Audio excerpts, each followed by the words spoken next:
Chicken masala ಮಾಡೋಕ್ಕೆ ನಾನಿಲ್ಲಿ 1 kg chicken ತಗೊಂಡಿದ್ದೀನಿ. ಅದಕ್ಕೆ 1 ಚಮಚ ಉಪ್ಪು, ಒಂದು ಅರ್ಧ ಚಮಚ ಅರಿಶಿಣ ಪುಡಿ, 1 ಚಮಚ ಖಾರದ ಪುಡಿ, ಸ್ವಲ್ಪ ಚಿಕನ್ ಮಸಾಲ ಪುಡಿ, 1-2 ಚಮಚದಷ್ಟು ಎಣ್ಣೆ ಹಾಕಿ ಚೆನ್ನಾಗಿ ಮಿಕ್ಸ್ ಮಾಡಿ ಇಟ್ಕೊಳ್ಳುವ. ಚಿಕನಿಗೆ ಎಣ್ಣೆ ಈ ಖಾರ ಎಲ್ಲ ಹಾಕ್ಕೊಂಡು ಮಿಕ್ಸ್ ಮಾಡಿ ಇಟ್ಕೊಂಡ್ರೆ ಚಿಕನ್ ಉಪ್ಪು ಮತ್ತು ಖಾರ ಚೆನ್ನಾಗಿ ಹಿಡ್ಕೊಳ್ಳುತ್ತೆ.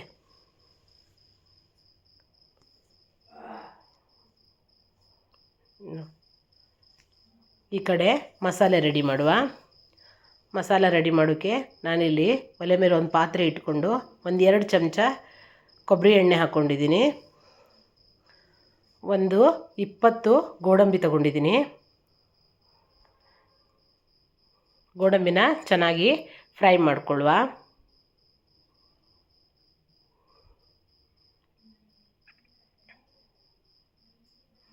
ಗೋಡಂಬಿ ಚೆನ್ನಾಗಿ ಫ್ರೈ ಆದಮೇಲೆ ಒಂದು ಅರ್ಧ ಕಪ್ ಆಗುವಷ್ಟು ನಾನು ಪುಟಾಣಿ ತಗೊಂಡಿದ್ದೀನಿ.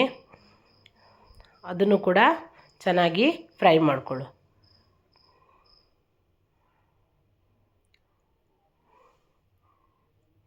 ಸ್ವಲ್ಪ ಕೆಂಪಗಾಗಬೇಕು.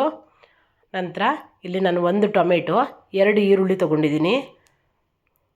ಇದನ್ನು ಕೂಡ ಫ್ರೈ ಮಾಡಿಕೊಳ್ಳು.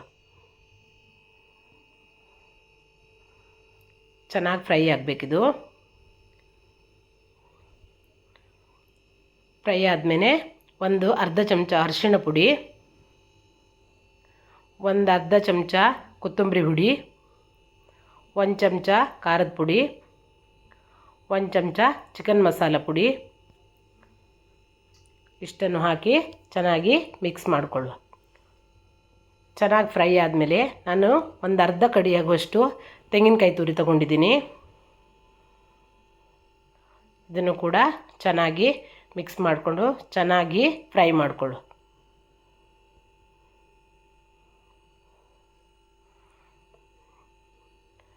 ಅದು ಸ್ವಲ್ಪ ತಣ್ಣಗಾಗಕ್ಕೆ ಬಿಡೋಣ.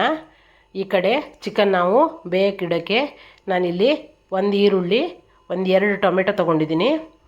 ಇದನ್ನು ಚಿಕ್ಕ ಚಿಕ್ಕ ಪೀಸ್ಗಳನ್ನಾಗಿ ಕಟ್ ಮಾಡಿಕೊಂಡು ಚಿಕನನ್ನು ಬೇಯಕ್ಕಿಡೋಣ. ಒಲೆ ಮೇಲೆ ಒಂದು ಪಾತ್ರೆ ಇಟ್ಕೊಂಡು 1-2-3 ಚಮಚ ಆಗುವಷ್ಟು ಎಣ್ಣೆ ಹಾಕ್ಕೊಳ್ಳಿ. ನಾನು ಇಲ್ಲಿನ ಕೊಬ್ಬರಿ ಎಣ್ಣೆನೇ ತೊಗೊಂಡಿದ್ದೀನಿ.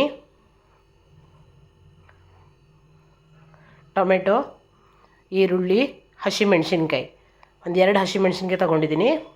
ಚೆನ್ನಾಗಿ ಫ್ರೈ ಮಾಡಿಕೊಳ್ಳು.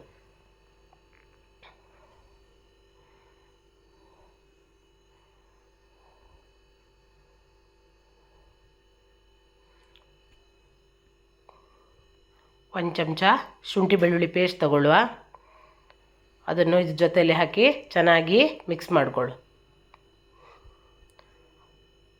1-2 ನಿಮಿಷ ಬೇಯಿಸಿಟ್ಟು ಆಮೇಲೆ ಬೇಯಿಸಿದ ಮೇಲೆ ನಾವಿದಕ್ಕೆ ಚಿಕನನ್ನು ಮಿಕ್ಸ್ ಮಾಡಿಕೊಳ್ಳು.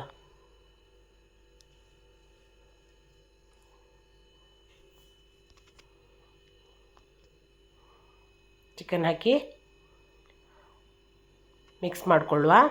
ಮಿಕ್ಸ್ ಮಾಡಿಕೊಂಡು ಒಂದು 5 ನಿಮಿಷ ಕುದಿಯಕ್ಕೆ ಬಿಡೋಣ.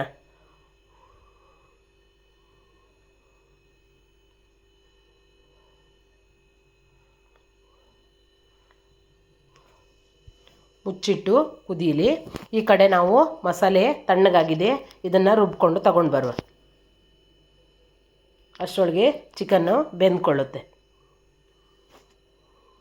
ನೋಡಿ ಎಷ್ಟು ಚೆನ್ನಾಗಿ ಬಂದಿದೆ ಅಂತ. ಈಗ ಮಸಾಲೆ ರುಬ್ಕೊಂಡು ತೊಗೊಂಡು ಬಂದಿದ್ದೀನಿ. ಇದಕ್ಕೆ ಹಾಕಿ ಮಿಕ್ಸ್ ಮಾಡಿಕೊಳ್ಳು.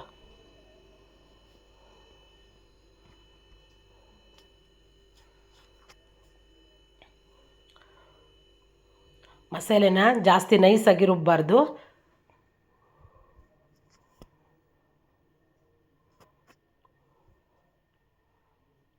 ಚೆನ್ನಾಗಿ ಮಿಕ್ಸ್ ಮಾಡಿದ ಮೇಲೆ ಒಂದು 10 ನಿಮಿಷ ಕುದಿಯೋಕ್ಕೆ ಬಿಡುವ. ಕೊನೆಯಲ್ಲಿ ಸ್ವಲ್ಪ ಕೊತ್ತಂಬರಿ ಸೊಪ್ಪು ಹಾಕ್ಕೊಳ್ಳುವ. ಈ ಚಿಕನ್ ಮಸಾಲ ಇಡ್ಲಿ, ದೋಸೆ, ಚಪಾತಿ, ರೊಟ್ಟಿ ಎಲ್ಲದಕ್ಕೂ ತುಂಬ ಚೆನ್ನಾಗಿರುತ್ತೆ. ಒಂದ್ಸಲಿ ಟ್ರೈ ಮಾಡಿ ನೋಡಿ. ಹಸಿರುಮನೆ ಯೂಟ್ಯೂಬ್ ಚಾನಲ್ಗೆ ಸಬ್ಸ್ಕ್ರೈಬ್ ಮಾಡಿ, ಸಪೋರ್ಟ್ ಮಾಡಿ.